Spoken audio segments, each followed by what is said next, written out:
नमस्कार। बात करते हैं युद्ध की। युद्ध से कभी किसी को कुछ प्राप्त नहीं हुआ। युद्ध से हमेशा निराशा ही मिलती है। युद्ध के पश्चात मनुष्य केवल और केवल खोता ही आया है अपना सब कुछ।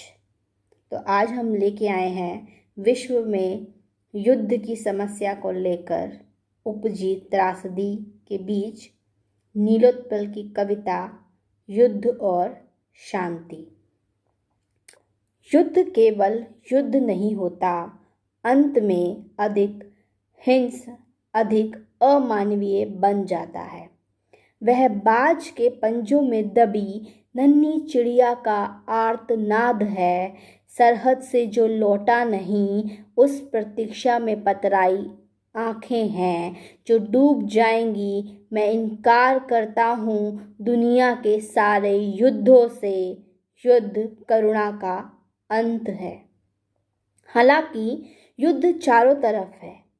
जो लिख रहे हैं, जो नहीं लिख रहे हैं, वे सब एक युद्ध में हैं। वे जो लाइनों में लगे हैं, जो तेरा रोस्टर का विरोध कर रहे हैं, जिन्हें पिछले कई सालों से चिन्हित नहीं किया गया, वे जो बेमियादी हड़ताल पर ही सद्गति को प्राप्त हुए।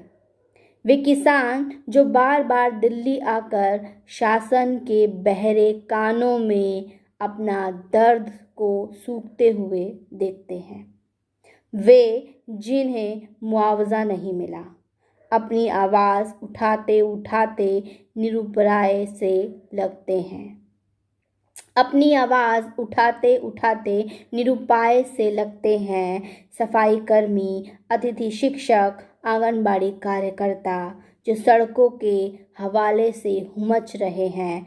न्याय करने वाले जज खुद न्याय की शरण में बाहर सड़कों पर बैठ गए हैं। वे सभी युद्धरत हैं। युद्ध सिर्फ उस वक्त युद्ध नहीं होता जब लड़ा जाता है, पहले और बाद में। वो भी मारे और पराजित किए जाते हैं जिन्हें अंत तक कुछ पता नहीं चलता।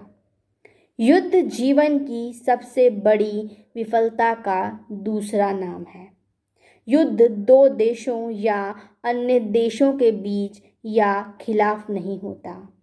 थोड़ा वह सीमा के भीतर भी चलता है, ज़्यादातर माओ के साथ होता है। कुछ दोस्त हैं अलहदा, वे बेचैन चील की तरह शहर के ऊपर मंडराते हैं। सरहद की गोलाबारी में सहमे परिंदे लौटते नहीं। उनके जर्जर घोंसले और मृत अंडे समय का भयावह मंजर है। दिलों को तोड़ना ये भी युद्ध है। जिन्हें युद्ध चाहिए अंत में मारे जाते हैं। जिन्हें युद्ध नहीं चाहिए अंत में वे भी मारे जाते हैं। युद्ध के बाद कोई उम्मीद नहीं बचती।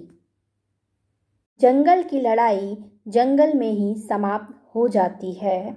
हमने लड़ते हुए कई सरहदें लांघी हैं, ये जानते हुए कि युद्ध एक शरण है हमारी तमाम उपलब्धियों का। फिर भी हमने विसंगतियां बनाए रखीं। उन्माद हमारा हथियार है। युद्ध के अनेक परिणाम हैं, लेकिन एक स्थायी है कि वह कभी खत्म नहीं होता। डाल से सिर्फ पत्ते नहीं झड़ते, थोड़ा नमक, थोड़ा आंसू भी गिरता है। आंखें ये देख नहीं पाती विदा होने का एक अर्थ ये भी है कि पत्ते ही नहीं, एक दिन पेड़ भी गुम हो जाता है।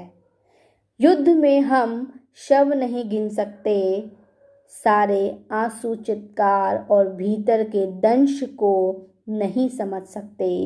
एक दिन ये भी समाप्त हो जाता है।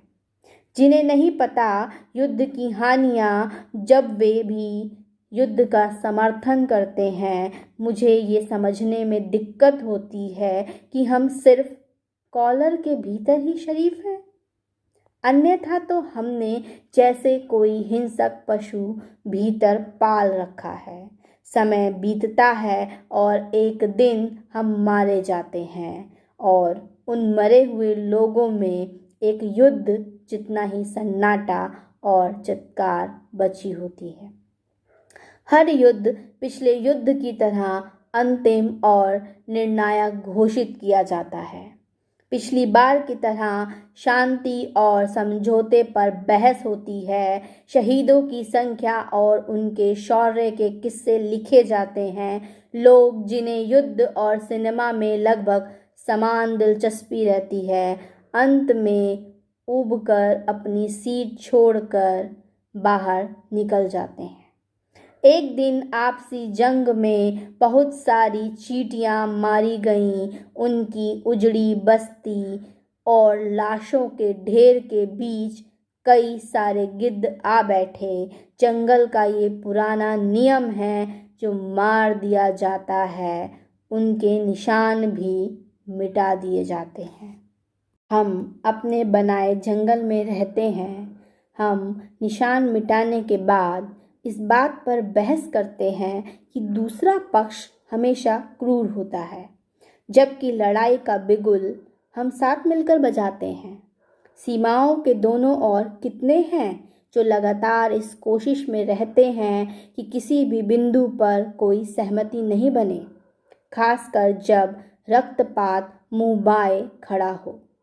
इनकी शक्ल इतनी कॉमन है कि कभी कभी ये हम में भी शामिल हो जाते हैं और समर्थन में साथ साथ चल पड़ते हैं। कुछ फासलों के बाद अंतर पाटना मुश्किल हो जाता है। हम जिसे राष्ट्रवाद कहते हैं और असहमतियों से डरते हैं, वो शांति और इंसानियत से बड़ी नहीं। सच बोलना भी देश बचाना है, हल को समझना भी देश समझना है।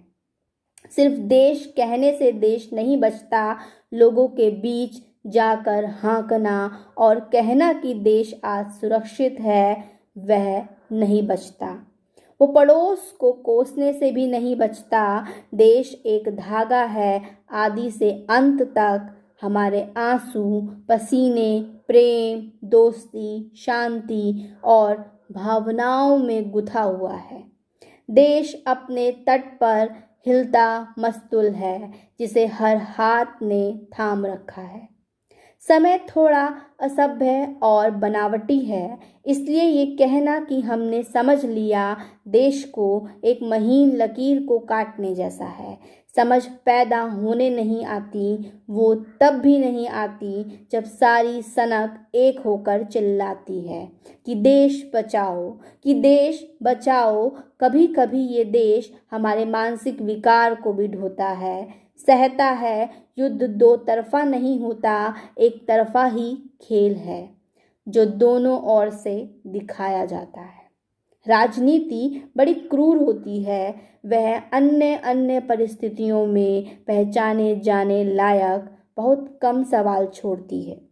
जो सवाल वो छोड़ती है वो कभी सुलझाने लायक नहीं होते। राजनीति उचाव है, बड़ा उचाव, और हम उसका बड़बड़ाना, हम बिखरे को समेटते हैं। राजनीति समेटकर बिखेर देती है। इस तरह कुछ जानना आवश्यक है। जो युद्ध के पक्ष में हैं, वो घर के पक्ष में नहीं हो सकते, ये सीधी बात है। बहेलिया अपने खाली जाल में बहुत सी चिड़ियों को फांस लेता है। चिड़ियाँ शोर करती हैं, बहेलिया दूर से शांत होकर देखता है। थोड़ी देर में आकाश चित्कार से भर जाता है। चित्कार शांत होने पर बहेलिया निशंस हंसी हंसता है, जबकि हम सब भूल जाते हैं। चिड़ियाँ विद्रोह नहीं, अपनी आज़ादी को कह रही थी। शांति के लिए यदि युद्ध जारी है तो ऐसी शांति भी अशांत है। इंसान से इंसान के बीच का संबंध इतना है कि जितनी भी सीमाएं और रेखाएं खींच दी जाती रहीं, हमने उन्हें पार किए बिना भी संबंध बनाए, चाहे उनका मकसद एक दूसरे से भिन्न और व्यक्तिगत हो। ये जानना समझना कि हिंसक और क्रूर बातों में शामिल होने के लिए हम कभी तैयार नहीं रहे। हमने ऐसा कोई पाठ नहीं पढ़ा जो अपने समकाल में या आगे चलकर हथियार उठाने या हिंस्र हो जाने के लिए कहता हो। तब भी इस पृथ्वी पर अनगिनत युद्ध हुए हैं, लोग मारे जाते हैं, सदियों रक्त बहा। ये जानना समझना कि देवताओं ने कितने युद्ध लड़े और क्यों लड़े। शांति जीवन का स्थायी भाव है। ये बात तुम्हारे पक्ष में जाती जरूर है कि तुमने फतेह हासिल की युद्ध में, जबकि तुम्हारी संवेदनाओं में कई चिथड़ा लाशें हैं जिनकी मृत्यु अब असंभव है। तुम एक युद्ध लड़ते हो और अपनी इंसानियत को सदियों पीछे धकेल देते हो। तुम युद्ध लड़ते हो और सभी स्त्रियां रोना छोड़ देती हैं। महज अपनी मृत्यु तलक तुम एक युद्ध लड़ते हो और तुम्हारी आत्मा तुम्हें छोड़ देती है, जैसे तुम बिना दिल के पैदा हुए थे। तुम एक युद्ध लड़ते हो और बकरे के सारे मेमने जिन्हें फुदकने के लिए धरती चाहिए, अपने खून से सने पंजों के साथ लौटते हैं हमारी दुनिया में। तुम एक युद्ध लड़ते हो, ये लड़े जाने के सर्वदा खिलाफ है। तुम आईने में उतरते हो जो एक दिन टूट जाता है। तुम उसी अपनी टूटी छवि के शिकार हो। तुम एक युद्ध लड़ते हो, मृत्यु की हो रही बारिश के बीच, ढेरों आंसुओं, गले हुए चुंबनों, लंगड़ाती मनुष्यता और निस्तब्ध प्रेम की करुण पुकार। सारा कुछ जीवन के शेष भाग में रह जाता है। लोग अंत तक प्रार्थना की जगह आंसू और उदासी को पढ़ते हैं। तुम एक युद्ध लड़ते हो, याद रखने लायक कुछ नहीं बचता, सब कुछ तबाह और तिक्त स्मृतियों का शिकार हो जाता है। बचे हुए विजेता अंतिम यात्रा में गल जाते हैं। कोई आत्मग्लानि युद्ध के बोझ को कम नहीं कर सकती। अंतिम यात्रा में गल जाते हैं, कोई आत्मग्लानि युद्ध के बोझ को कम नहीं कर सकती। धन्यवाद।